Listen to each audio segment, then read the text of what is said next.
Chris, last year during the pandemic, you pushed me to watch this show of a couple different shows that I had no desire to watch, and now it is one of my absolute favorite shows right now. I put this in perspective. This is the first time all year that I've spent all day watching a new season of something that dropped. Are you ready to get into this?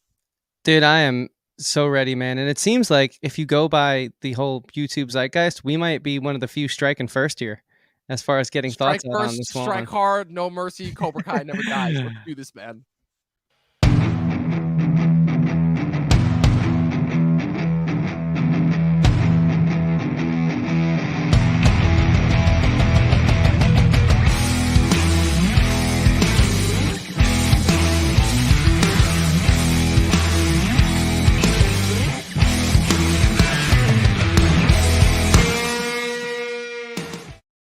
Oh, man. Dude, look, we started 2021 with it. We ended 2021 with it. But first, of course, a big shout out to the legendary Betty White, who we unfortunately lost literally only 18 days before her 100th birthday.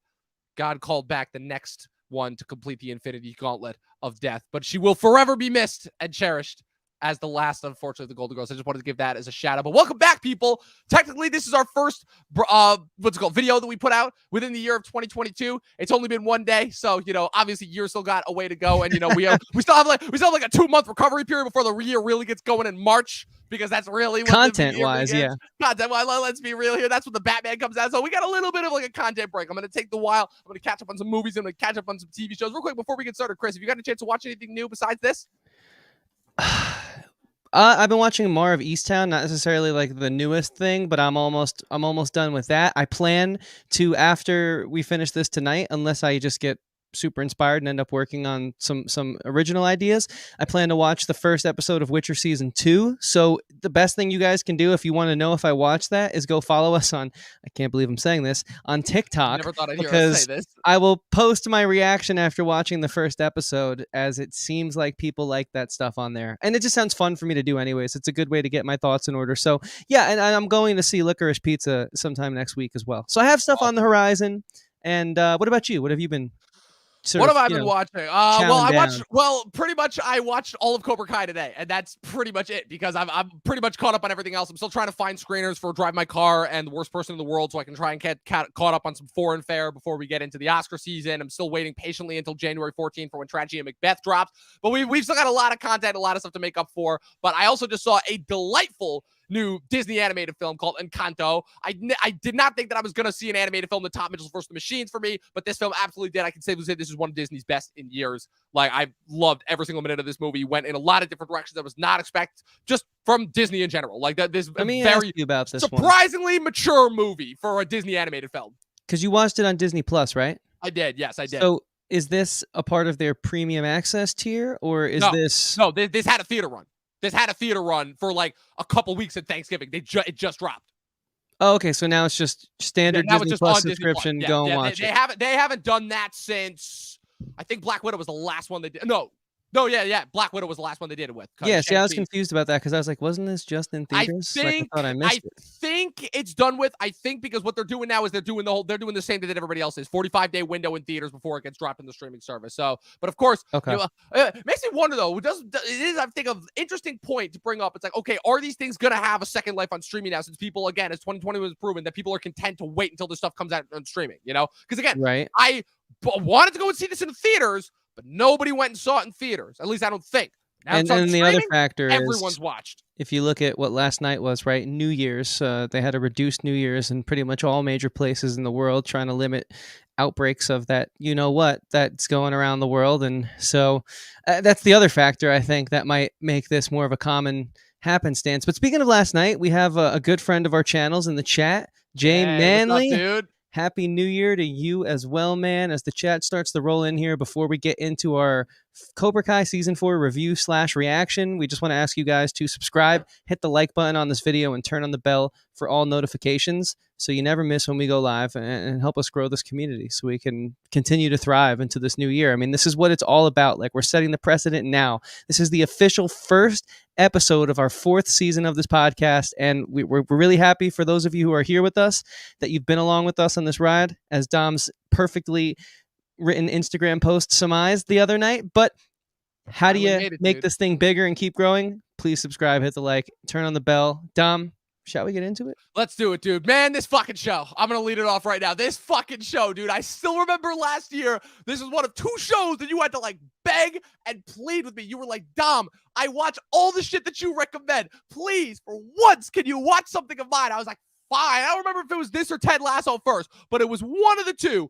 And but I finally came for this one, and I'm like, fine. And I watched the first episode of season 1, and I'm like, oh my God, what is this? Because you know what it is?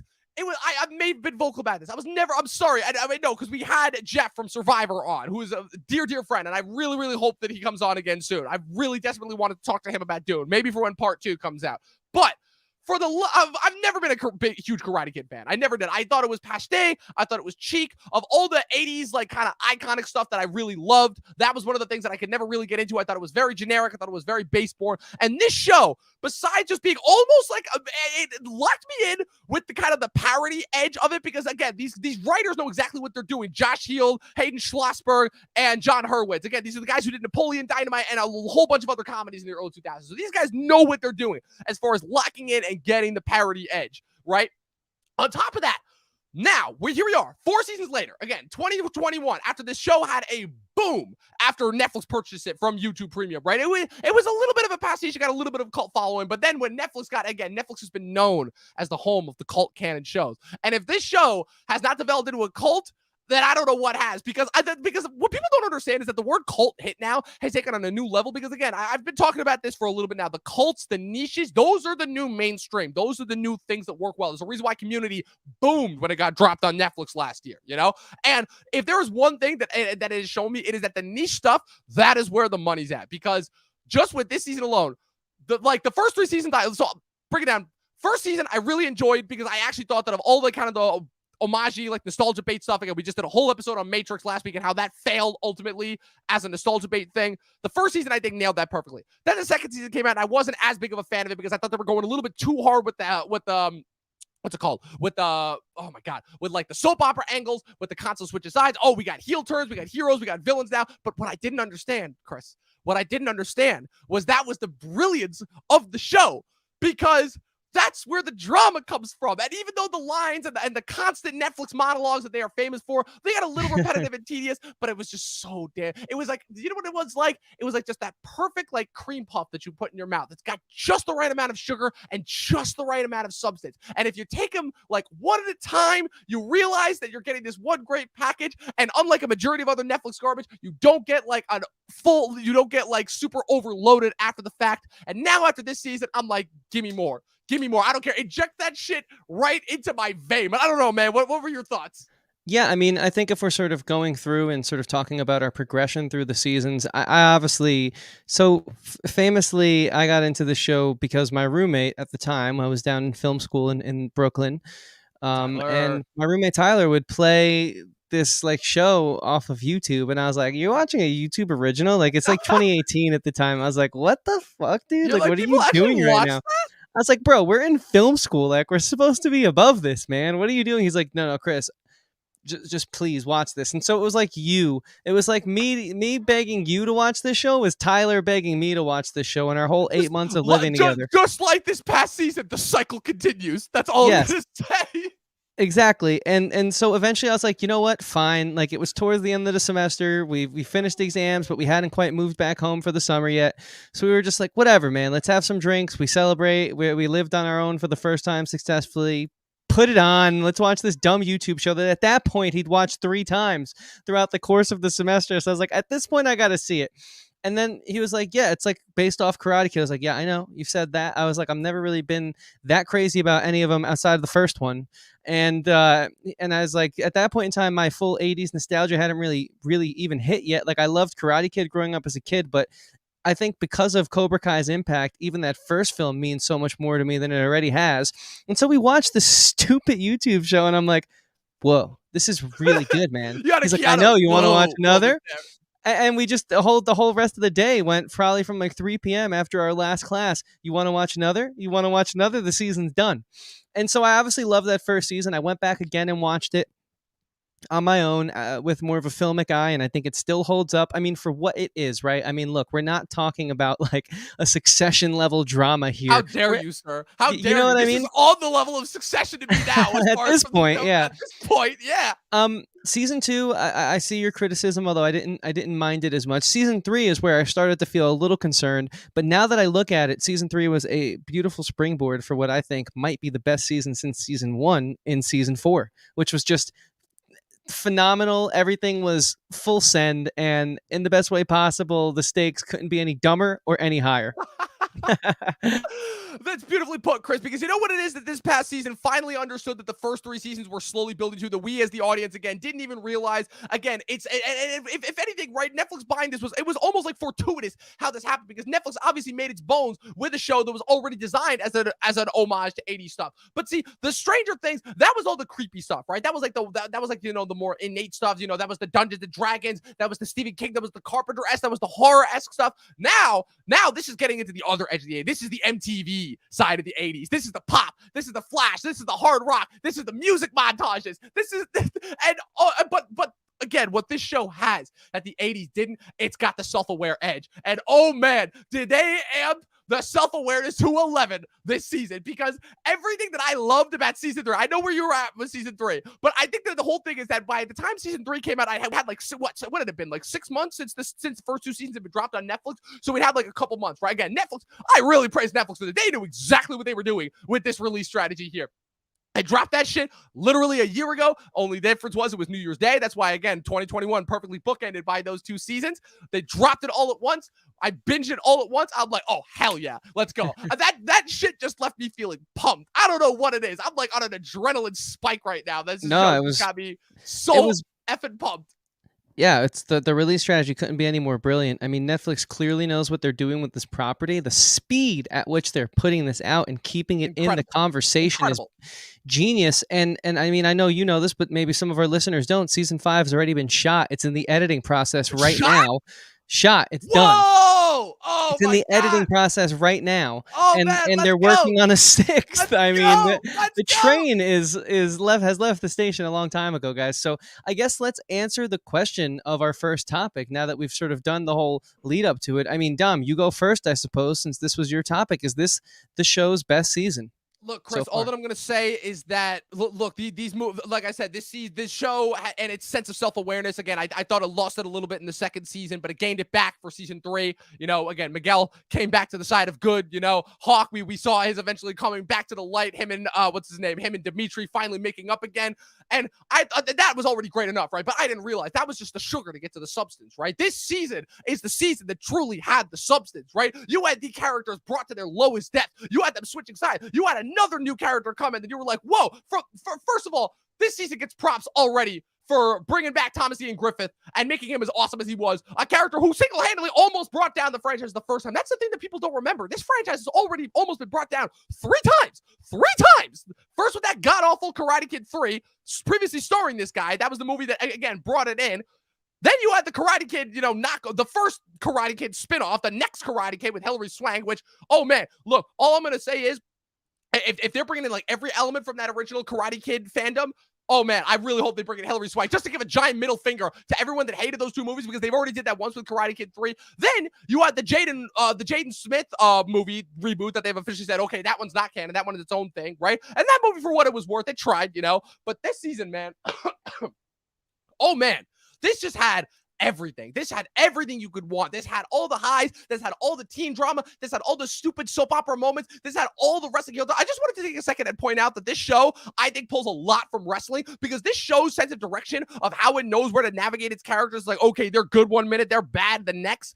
Brilliant, on point. Like, this show knows how to turn and manipulate its characters in a way that I really don't think a lot of other shows do. And this is also coming from the 3rd season of Succession, which was probably the season that also had a very similar setup of constantly having its characters in this push-pull back and forth, not really knowing what side they're going to be on at a certain time. And then to top it off, you've got the character, the way that this season ends, right? Where you have these characters going in all these rich and interesting new directions. And I really do have to give it props, because again, for shows to do this, it's like you don't expect this from this type of a show, right? You expect like comfort food from this type of a show, but like you've said previously, for it to know exactly what it is, to have such this strong sense of tone, to have such a great, rich knowledge of its characters, so that they can just confidently send them off in all these different directions. It feels like it was telegraphed years ago, even though you know that this is again doing the typical writing standard of playing it out season per season. So 100%, this is my favorite season for sure. Yeah, for sure. I think you touched upon a lot of great and true stuff there. First and foremost, I'd say being the way that they have sort of chose to build out and develop these characters that we've known and seen now for 4 seasons. I think it's a really great progression from our main cast, sort of top billing on the call sheet, if you will. But you know what they do that's also so genius is every character has an arc that gets completed, and it's a storytelling not trope. That's completely the wrong word. It's a storytelling it's a technique is what it is. Technique that we've lost, which I think there is some sort of beautiful tie back to the decade that this show is attached to, in the sense that they had that technique back then where characters weren't just introduced for a joke or for a moment. They had a purpose. They served the plot. Even in the event of like a Stingray, who's a character that we thought was gone from last season, we see him come full circle. And sure, he didn't have the biggest impact on season 4, but clearly his vision is what's helping us set up for season 5. His impact, rather, on the show was the vision of the creators that's helping us set up for season 5. And so it's like, every character has either a moment in this show that, okay, it made sense why they introduced this character, or they're just so patiently and well written that when they finally come back around, it's impactful. And I think it speaks to what you said about this creative team. While they are running this show that can be considered schlocky, does have some soap opera isms, is a bit CW at times, the thing is, these are people who don't come from that world. So I think that's why there's this bar of quality that's so much stronger than other shows you could compare it to. And secondly, I think this show in this 4th season, I think one of its greatest triumphs was its ability to be so self-aware, to sort of not care too much anymore about thinking about, okay, well, hold on. Like, how does Johnny pay rent?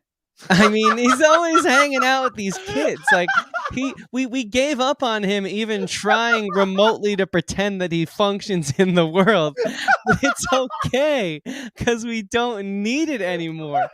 And like, Daniel LaRusso drops out of life completely to be a karate teacher. Man. And don't these kids have school? How are they there every day training? Like, we've just completely gotten rid of all the things we don't need to really worry about. Don't forget, when they're not just not in school training, they're just skipping school to go train some more. They're skipping school to go train some more. So it's like this show does that in such a brilliant way, that being forgetting about the parts that need to be resolved, whereas other shows spend so much time trying to make it feel realistic. I think one of this show's biggest strengths is understanding just how silly this is. I mean, there's quite literally a line when we get introduced to Silver, and he says, I mean, I was on cocaine terrorizing a teenager. I mean, yeah, the 80s were a crazy time. I mean, that was ridiculous. Chris, I'm so glad that you brought that up. I'm so glad that you brought that up, because that guy, Terry Silver, comes in like a freaking lightning rod. Like, I swear to God, I cannot emphasize how bad Karate Kid 3 is. Like, you want to, again, people talk about bad third entry movies all the time. Like, Matrix Revolution, okay, sort of, I get that. But I'm telling you, for me, it's always 2 that come to mind. It's always 2. Yeah, Spider-Man 3, X-Men 3, okay, sure. I think those are a little bit overrated. But for me, it's only ever 2 that comes to mind. We usually want to talk about truly bad third installments of trilogies. Beverly Hills Cop 3, which was also the same year as Godfather 3, which is also horrifically underrated, and Karate Kid 3. Oh my God.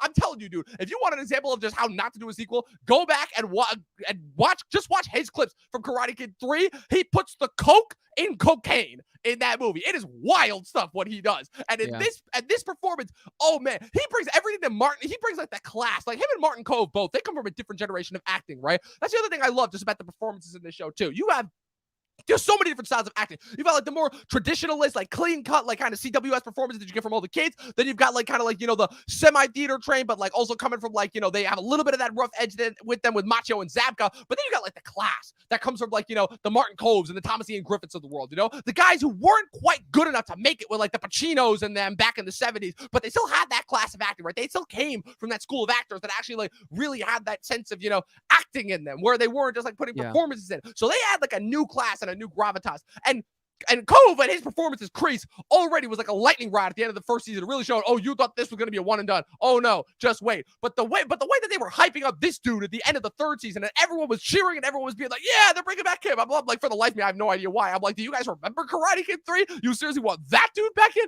But again, the show has proven that just like the MCU, it is literally too big to fail because they can now pull anything from the extended Karate Kid canon, throw it in there, and just make it work because goddamn, dude, this guy. And you know what? Our next topic is about the characters, so we're gonna hold that point for a quick second because I think you really did an amazing segue and tie-in to get to the next topic. But before we do that, I just want to say real quick, and it's not the typical subscribe thing, although you should do that. It's that you're talking about pulling from the extended Karate Kid canon. Did you notice who was an executive producer on this season? Oh wait, let me think on this one. Let me think. No, I didn't. Hit me with it. Will Smith. No way. I'm pretty no sure. Fucking way. No I'm fucking pretty way. sure down the line. Way. We might see Jaden. I'm gonna look that up right now. And we might see. Yep, I saw his name on a few episodes. Right now. That's crazy. Yeah, exactly. While Dom's looking that up, I think I will ask you guys to please subscribe, hit the like button on this video, turn on the bell to get notified whenever we go live. We are doing our 400 subscriber live stream celebration here in just a few weeks, days. We're gonna let you know when that is, and we're gonna be dropping a lot of info on where this podcast is going in the new year. You don't want to miss that. With that being said, let's get into the second topic, Dom. The topic is specifically about the characters, and I kind of want to riff off real quick what you were just saying because it was such a brilliant point. You're right. The guys like Cove, they weren't quite ever going to be able to really become superstars living in the same world at the same time, fighting for the same roles as like your Pacinos or your De Niros, right? But they are cut from what I've been talking about a lot on this podcast. The same cloth. They have those ties to that. I almost want to call it ancient Hollywood with how deteriorated storytelling has become in our quest of constantly dissecting stories throughout the course of doing this podcast. But they, even though they were like kind of like the B guys from back then, that era, you could just see how strong it was. And you know what I really think they do? I think performing and acting, it's more about the give than it is the take. Like, I think what they do is they heighten and elevate everyone that's on screen with them. And like, a lot of this type of having really young actors in shows, for the most part, does really bother me. And I think that these kids are so lucky that they get to learn from a Zabka, from a Machio, from a Kreese, because they're acting, even in the most super high school scenes. Like, we had 8th graders in this season, with Danny's son now finally becoming a character, and that's another clever, brilliant way for them to sort of keep the show going on throughout time, because you just introduce younger people and you can have similar storylines happen all over again, and it just trickles down. Cobra Kai Next Generation, right? It's like a Rugrats all grown up but reversed. But here's the thing about it: printing money and just be like, please take it, make as much of this shit as you can. More subscribers, yes, please.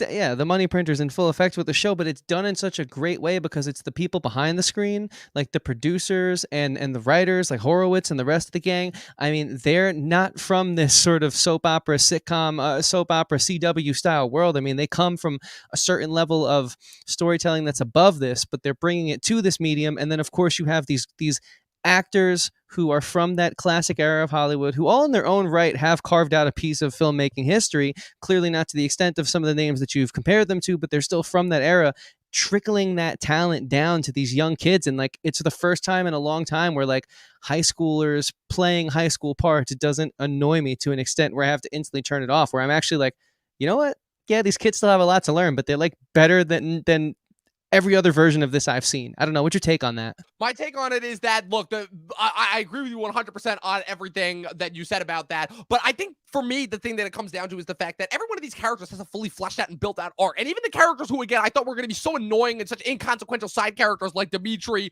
from season 1, who I couldn't fucking stand. And now he's like one of my favorite characters. I'm like, yeah, wow, that is impressive to say the least. Because again, I mean, you took a character like Kreese, who again was this hopped up, crazy, generic 80s villain, and you gave him like a fully fleshed out arc in the last season.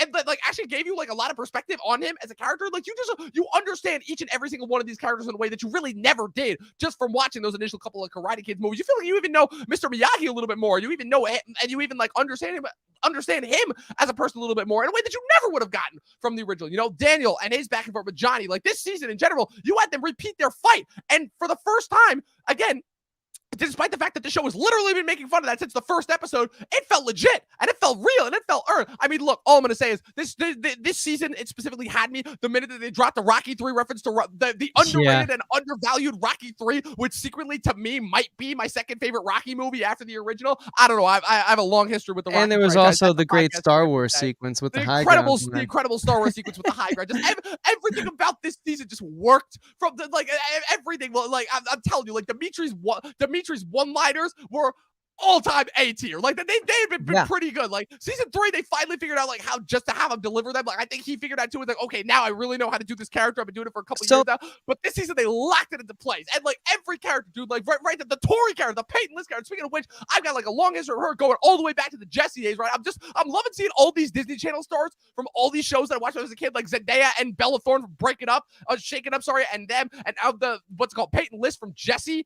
And now she's on this and she's literally kicking ass. You know, they even managed to improve on Robbie, who famously was my least favorite character for the first couple seasons, and now he's like this kind of silent badass who, even though he's with Cobra Kai, he's also still got a heart of gold. They even managed to bring in new characters. Again, freaking Daniel's, Ralph Macchio's other son, who literally the show forgot about, and they just brought him back, and it was another instance of a kid having a weird growth spurt, and then you completely forgot about it, and then you're like, oh shit, that's the same kid. They even address it in such a great way, though. They make a joke about it, exactly. Yeah, it's great. Yeah, great. And I love. I mean, you know what's. You're right. I mean, the main group of kids, right, are high schoolers who are now the ones that are competing in the tournament. I'm talking your Miguel's, and you know, of course, all the names are escaping me now, but you know who I'm talking about. That class, their growth Miguel, is so Sam, phenomenal. Hawk. Dimitri, Hawk, all those guys. Like Hawk, my fucking guy, dude, my favorite goddamn character. I mean, like. You can go back to season 1 and they clearly have a great team behind them because these guys were as green gets when this show started. Oh yeah, for the most part. And they were still giving decent performances, enough to get through it. But clearly in season 1, it's Zabka and Macchio carrying this thing through, and it's nostalgia carrying you through. Now that I've went back and rewatched it and seen the growth of the show and continue to go back and rewatch it and see it grow as each season drops, but it's so impressive to me to see how these kids are just growing as performers. It's awesome. And I'm so excited to see how it's almost like a training center now. Like now we have a new level of younger acters, these 8th graders that are coming in, and I can't wait to see their growth now. The cycle never ends. Yeah, it's crazy, man. I mean, it's just the wheel doesn't stop, it just keeps spinning. So while this is a machine, and I will say it is a machine at this point, it's just like such an artistic and well-handled endeavor that I'm okay with it being a little corporatized, if that makes sense. Because it's just like so fruitful, and like I really think they're like helping to cultivate like the next era of performers. Like I can't wait to see where all these kids go as they grow, because I mean, man, Miguel, you know, Sam, they're all just giving great performances left and right. Miguel too. You want to talk about Miguel just specifically? Like Miguel had a little bit of a rocky season, and again, this is coming off of a season where he was literally paralyzed and in a hospital bed for the first half. He had a little bit of a rocky season.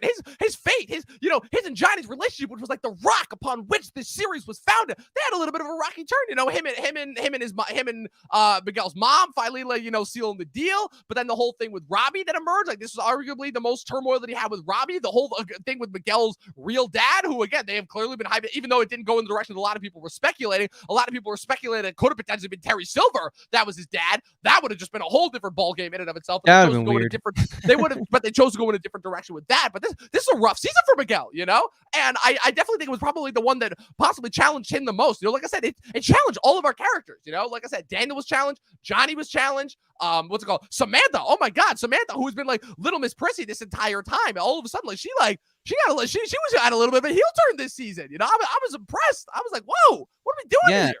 And they're handling it so well from a writing and producing standpoint, but like the actors are just really selling it. It's very impressive. And the last thing I kind of wanted to talk about while we're speaking about the characters, as they are so integral to this show. I mean, I know characters are important in every show, but like if you guys watch this show, you really understand what we mean by saying like they are all the more important when it comes to Cobra Kai. It's like we have the Okinawa sequence in season 3, and that's really cool. And it's not just nostalgia bait, like it serves such a purpose. And it really helped give that season like a complete and fulfilling arc. And we thought we were done with it, but they're just so clever that was just the warm up. And they just craft the show so well that now it comes back at the very end, just when you think it's over. You get a callback to 1.5 seasons ago, and it's just like the writing is unreal in this show. And it almost like, I almost wonder, could you pull any child actor and put them in to this show, and would they thrive? Because like, are they making it too easy for them? But then I think like, I don't know, these kids are actually really good. So I just think this is the sign of a good show. Sure, it might not be like the highest brow show. No one's saying it's the most intellectual thing out there. But like for what it is, I mean, it really is an achievement, right? I mean, oh man, look, all I'm gonna say, I'm just gonna call back to one of Dimitri's many amazing one. Like I'm telling you, man, like oh man, like they were A plus tier one liner. I love the scene when they come into conflict with them, and he's just like, oh God, not another rumble. Damn near pissed my pants laughing at that scene. I was like, oh hell yeah, let's go. Yes, exactly. I mean, yes, he's crushing it. So Dom, introduce this next topic. I know we've been kind of talking about it, but like fully dive in. You wrote this topic down. Kind of talking about it, circling around it, indeed. But before we do, of course, be sure to click the subscribe button if you haven't already. Thanks again so much. Like I said, we've got so much more content planned for you guys right around the corner for season 4. Again, this is just the beginning. But man, this is Netflix's secret weapon. Oh man, because you know why? Because Netflix is in such a weird spot right now, right? They again, they're not the only kid on the block right now as far as the streamers go. They kind of lost all their big other IP that wasn't really original. They dished it out. They're like, okay, we don't want you anymore. They had a little bit of a couple sudden bursts. They saw their first positive revenue stream for the first year in 2020, you know, but they're in a weird spot right now. But I think between this and Arcane, I think now that they have just, again, this is their secret sauce. You know, this is their secret. Their Squid Games, you know, their whole thing is The Witcher 2 is trending. The Witcher. Again, the surprise factor. Again, how it comes out of nowhere. They had this strategy where they bookended both years of this, right? The fact that the fact that this production team already had season 3 ready to go when YouTube yanked them, and then when Netflix purchased them, then how they basically let them shoot all of season 4 and 5 during COVID. You know, they ultimately know what they're doing. And the fact that this show was like #1 trending, you know, like they know what they are doing. You know, even though we constantly criticize them and get angry at them because it makes our lives incredibly difficult, the shit works, you know, the shit completely works. So this is something I actually wanted to talk to you about, because this is something that, in all fairness too, and that our audience, I'll let them know too, actually does concern us for next year, which is that what is their secret sauce? It's like, how is it that they're able to drop something like this, have it be like the most watched thing, then it can just go away for like a year sometimes until the next big thing? Because more than likely, and I'm putting money on this right now, this will be the last big thing, at least until, for me, the next 2 big things, at least without the surprises that drop in between, are going to be Umbrella Academy season 3, and then whenever they drop Stranger Things season 4. Those are going to be the next big things, you know? But like, Netflix is and Ozark, I feel. And Ozark too. That's true. Ozark as well. Much as we don't like it, people like it. As much as we don't like it, indeed. But man, what is it? What is it? The secret sauce? You know, what is it that we're missing? Because again, we've become so close to cracking the Netflix formula so many times. You know, you're right, and I think while those are 3 big shows, it's only 3. And if you think about programming, I mean, so much programming. The slate They're constantly is putting stuff out. Yeah, every big industry titan, their slate's booked years in advance, right? Sure, there's sometimes last minute changes. I mean, if there's anything COVID taught us, it's be flexible. But still, there was backup programming that came out. I mean, we have sat through about a year and 3/4 now of terrible movies, because I feel like a lot of the good ones have been saved. We finally got some of the good ones, but nonetheless, even when the top tier programming got canceled, these studios had something in the woodwork to put out if all else failed, which it did when the pandemic hit and made them pull their release schedule. So I think what it is, as far as why Netflix is still the top streamer, although I think that race is becoming tighter and tighter every second, I think it's just because the massive amount of content that they have over the other streamers. I think pretty much every other, and this is all opinion, but in my opinion, I think Netflix is the least curated with care of all the streaming services. I think their game is volume. I think that they want to make their shit look like a Jackson Pollock, where they're just throwing so much at the fan and whatever sticks. You know what I mean? Like, they don't care. It's like where Apple, it's like every release is so meticulous, and you don't get them too often. You get a few a month, but they all normally end up finding their little cult following, because there is a level of care and a highbrow nature even behind the comedies that's like got some elegance to it, whereas Netflix, they'll throw out, hey man, they'll give you 6 episodes, and if it gets another amount, they'll give you 2 seasons. Then they might cancel you, but they'll do it. Like, they don't care. They just always have something shiny and new and flashy. Every time you click on Netflix, there's a new top banner. And I think that's really what it is. But they know that what they can do in between all those duds is carefully and cleverly plan, like a Cobra Kai Q1, a Stranger Things Q2, an Ozark Q3. I mean, that's just how I look at it, and that's just how I see it. And then Umbrella hopefully Academy for a quarter or whatever, yeah. Exactly. And then so that's 1 per quarter of the year. And then hopefully all those other dart throws that they go land, and then they can plan maybe 1 or 2 of the big pillar events each quarter. And maybe then they do 3 or 4. And that's kind of how I see them doing it. I don't know, though. Like, it's strange. They kind of did that too in the movie space. We didn't watch them, but you brought this point up in one of our most recent conversations when we were doing Arcane. They kind of did this with the Fear Streets. Yeah, they did. Yeah, they're even experimenting with quarterly movie series releases now. It's genius. It's true. Yeah, as Netflix said at their whatever content production meeting it is, their literal only competition now is sleep. They're literally competing for sleep because they have so much content. They know that their audience can't watch the amount of shit that they put out. They're literally just putting out because it's like, look, we know that every time we put out something new, that triples our subscriber basis or something like that. And I'm going to be honest, I've watched so much. Again, I'm a Netflix diehard. I've been there since the original. I still remember Netflix back to the DVD days. I was a House of Cards OG diehard fan. And so I guess my whole thing is there's so much stuff to watch now. It's so difficult to curate. It's so tough to figure out. We have to watch so much shit. We have to sit through so much shit. Chris, I'm going to let you guys in a little secret now. Chris and I watched so many bad movies this year that for the first time ever, I still don't know how I was able to pull this off. Chris is actually going to hop on and do the top 10 worst movies of 2021 podcast with me. I'm hyping that up right now, baby. I'm angry. We're doing it next week. It's going to be incredible. You guys are not going to want to miss this. Yeah. But you know what it is? It's just I want the shit that I want to be special. And the sad truth is that the shit that is special are the events. Sometimes the quality doesn't even measure up, I'll admit. But the one thing that Hollywood is good at delivering is events. The reason why all of those stupid Marvel movies kept hitting is because they were events. Same thing with all the Marvels. We got 9 Marvel properties in the year of 2021. 9! And every single one of them was an event. So that's why my whole thing that I guess that I'm a little bit perturbed and have been perturbed by with Netflix is the fact that because their focus seems to be solely on quantity over quality, it makes it so, again, not saying that the other studios have, but it just makes so much of the stuff that they put out is just so overly disappointing, and why ultimately I kind of backed off Netflix for a while. And for a majority of 2021, outside of Mitchell's vs. the Machines and like one other thing, I really didn't think that there was anything worth having on Netflix. I'm like, wow, these are the guys that started it, but look at how all these other streamers are just taking the ball and running with it just as far as quality, But 100% agree. And also something that I think, kind of got a little discouraged with Netflix, which Jay just brought up. They do like to cancel some of their better content. Their shit. And we get attached to our properties.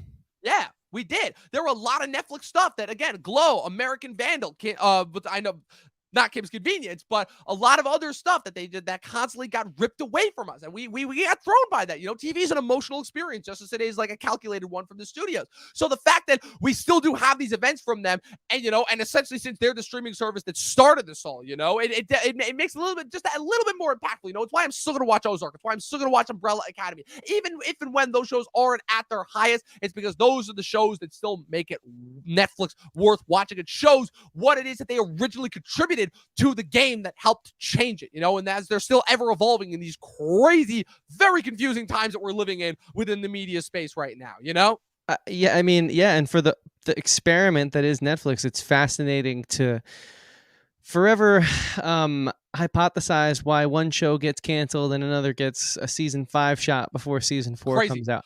I gotta check, but I think that aside from Money Heist, which I believe was an acquisition, I don't think that's a Netflix original. I think this might be the first Netflix original to have, since House of Cards, to have gotten past 4 seasons. I'm pretty sure. I gotta check, but I'm pretty Things, sure. When that finally comes out, but they're so rare. But Stranger Things will have only hit season 4. That's what I'm saying. Like, they have a track record. Okay, things have hit season 4 before, But if Cobra Kai hit season 5, first thing since House of Cards to have gotten over 4 seasons on Netflix.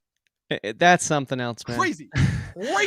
Yeah, so I don't know how much more I can really spin the wheels in this topic, but it clearly is a secret weapon for Netflix. It dominates the pop culture when it comes out, and I really hope we kind of keep up this trend of 2 seasons a year, because I think you got to strike while the iron's hot with this kind of show, because we both know, and I mean, tell me if you feel this way. I guess I don't want to put words in your mouth, but in my heart of hearts, I know that there will come a sad day when this show becomes stale, and that day will be terrible. And I think it's because we're in such a Cobra Kai bubble. So pump out as many of them as you can before we get over this. Especially before those kids get older, because let me tell you something, those kids are not getting any younger. Sam is 25. All those kids are like in their early 20s. They're like 20 to 21. Thank God that the kids grew up in the internet age, all still look prepubescent, so that way they can still pull off, look at playing high schoolers even well into their 30s. They're not quite at the point. Although there were a few of the Cobra Kais, a couple of the background extras, I'm like, you can't skirt around that.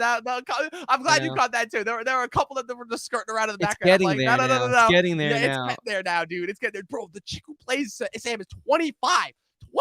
She's older than me. I did the math on that. That is crazy. That is wild. First of all, the fact that I just realized, holy shit, I'm gonna be 25 this year. I gotta go running. I can feel death on the other side of that door just waiting for me. But wow, all right. Listen, man, this isn't Talking Thrones. Like, you're not on with Professor Pat. Let's keep the vibes good, Yeah, no need to be morbid.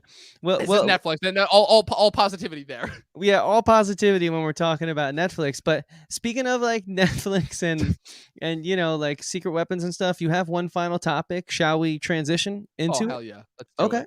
Oh, cool. man. So the last topic Dom has, before I tell you guys that one last time, please subscribe, hit the like button, turn on the bell for notifications. We appreciate it a lot. Thank you. Dom, I'm going to ask you, Dom, what does this show have that a lot of other shows are missing? You know what, Chris? I'll tell you exactly what it is, because there are a couple different things that I could pull from. I could pull from the 80s nostalgia. I could pull from it. I find it really interesting that we were literally just roasting The Matrix last week for literally the essential entire first half of the movie. Really, the whole movie kind of being a clip show just of the first Matrix, but without any substance. And again, it still kills me that I actually had to sit there and listen to the Big Picture podcast. I'm calling him out by name this time, because I'm sorry. What the fuck was that? They actually praised that movie and called it the greatest troll job ever. I'm like, no, I've seen good troll jobs. Good troll jobs are still entertaining, That was a clip show at best. When then I watched this entire season, and every other goddamn scene, they literally had the freaking Daniel and Johnny fight with them intercutting with the original fight in between. And that is something I complained about at nauseum with the last 2 seasons. And this season, I was like, give me more. Just give me more. And I finally figured out, I'm like, wait a minute, why am I roasting the shit out of The Matrix for being a clip show? And yet I'm praising this thing. It is because the shit has substance. It as much as we make fun of it for its exterior and for the fact that it lives in a world with some very, very, very loose, real world aspirations. They are essentially in a fantasy land. They literally can just threaten people with karate and just randomly get people sent to jail, and while also delivering motivational speeches with every other line. None of the show makes really any sense if you think about it, and it just makes it more hilarious. Last season literally ended with a kid getting chucked through a plate glass window. That should tell you the type of show that this is, but it has substance. These characters have depth. This show actually has themes about growing up, finding your way in the world, about, dealing with toxic masculinity and how that toxism can come from all different places. The root source of bullies, what motivates bullies, what motivates people to turn from bullies into villains, whether the good guys are really the good guys. This show has all of that, and again, for it to come from this fucking show, from Cobra Kai, which is all incepted from a fucking joke that How I Met Your Mother made years ago, back in the 2000s, about how Neil Patrick Harris joked about the fact that Johnny Lawrence was the true hero of the Karate Kid, and these guys just took that shit and ran with it, and here we are all these years later, and oh man, it's so glorious, Chris. It's so glorious. What a time to be alive right now, after the year of 2021, the year that almost killed. I'm gonna be honest, I've said this a lot recently, but I really mean it. 2021, the year that almost killed my love of movies and TV shows. Yeah, it came close. It really did come close. Really I think bookending it with 2 great seasons of Cobra Kai, now that we can look back and see the vision, helps and sort of saves us from potential derailing of our love of something that we're both so passionate about. But I mean, yeah, man, I don't really know what else I can add to that, because I think everything you said is just like a sentiment I would echo. Yeah, man, because it has that nostalgia bait to a classic film, something that Hollywood has.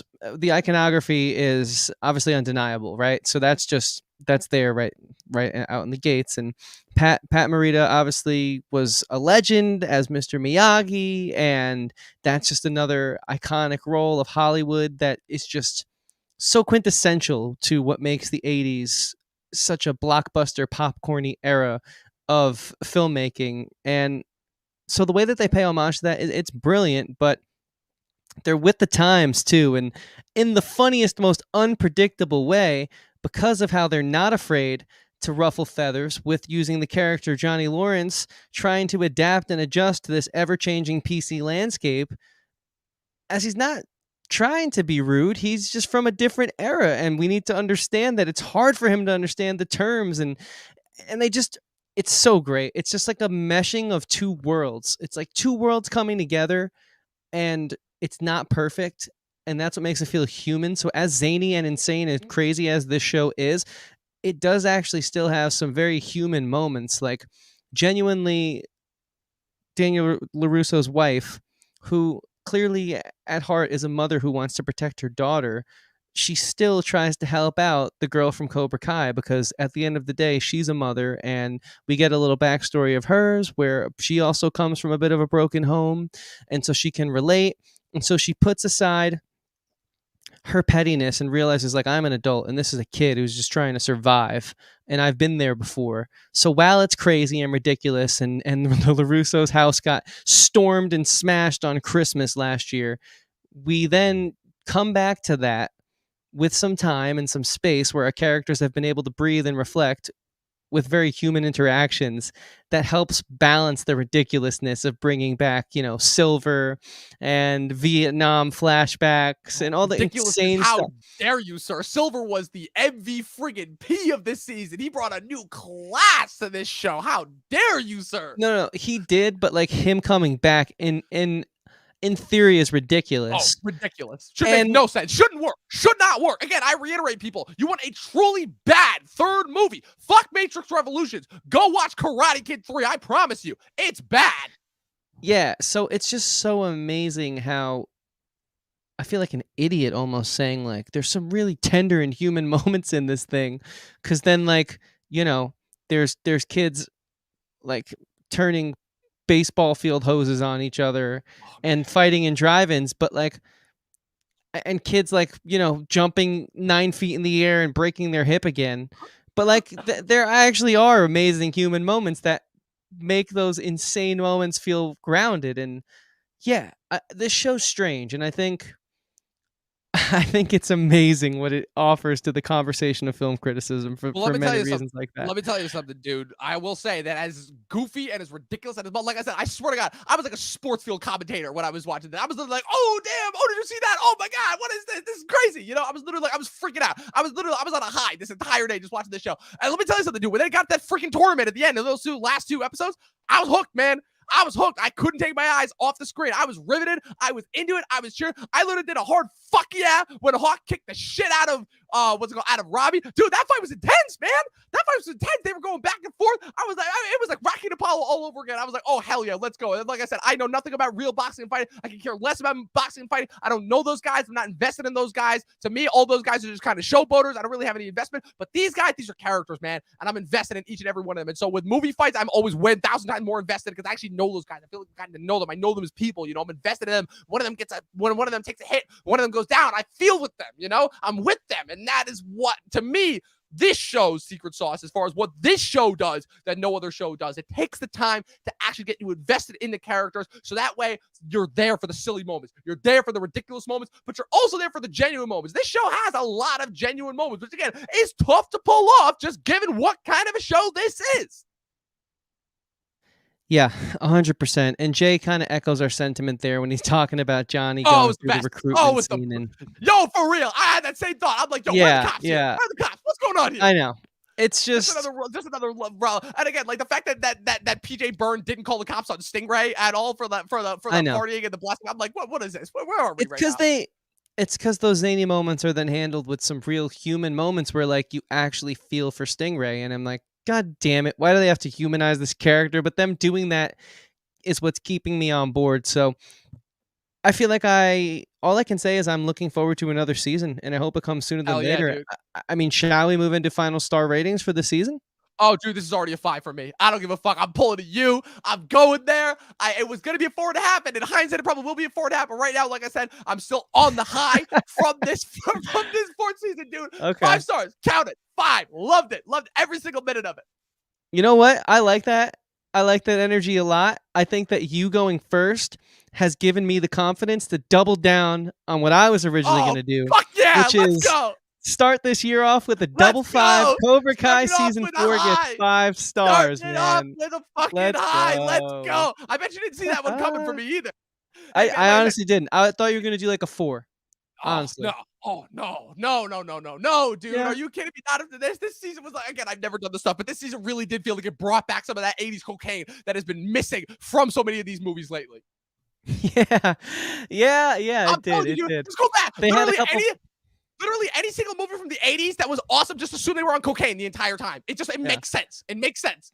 They had a couple of collector's bottles of Coca-Cola from the 20s laying around. You want a great example of somebody who was coked out of his mind. Look up a producer named Don Simpson. He was Jerry Bruckheimer's partner. They did the Beverly Hills Cop movie. This man, I think, did more cocaine. This man did all the cocaine in Hollywood. Not most of it. Not some of it. All the cocaine in Hollywood. This man did. Look him up when you get a chance. Okay. I will, and I also think I'm going to look up to see if there's a Cobra Kai franchise opening up near me. Hey there, man. You never know. You never know. Yeah. You never know. Yeah. Hey, man, Cobra Kai, they're like, yeah, where's the... They sold... Well, think about it. Just think about the merchandise. They sold probably how many of those stupid t-shirts when this shit dropped on Netflix? Like, come on, man. The Netflix shop is always sold out, yeah. Oh, always. Well, there you guys have it. Happy New Year's. We wanted to just go live and talk about the... obviously traditional at this point Cobra Kai binge. Yeah, man. At this point, they have to do it on New Year's next year, right? I mean, what better time is there to drop it? Yeah, there is. They really have to. Nursing a hangover with Cobra Kai is one of the greatest things I've done in the past few years. Oh, it's the best. It's the best. And you guys are the best. Thank you so much. We love our community. It's a pleasure and honor to be with you guys for now 4 years. We have a lot on the docket for you this year. Stay tuned for that 400 subscriber live stream. We're going to have a few meetings this week, further hash out some details, hash brown some details out. So keep your eyes peeled because we have a lot on the horizon. Right, Dom? Yes, indeed, we do. Again, keep staying tuned to our Instagram, to our Facebook pages for more content that we'll let you guys know as far as what we've got coming down the line on the docket for the month of January. All that I know is we are wrapping up our movie and TV watch. We'll get to you guys our best and worst, our best TV shows and movies by the end of January once we've all officially caught up. But first, again, sometime soon. I don't know if it's going to be before or during the week of our 400 subscriber live stream, but be sure to tune in for our top 10 worst of 2021 because that's going to be a live stream. That's going to be an event. That is going to be an event. I think I'm going to make a special graphic just for it. Oh, man, it's going to be as Chris and I get together in order to collectively shit on some of just the collective worst experiences that we had in 2021. Chris, where can the good people follow you on the interwebs?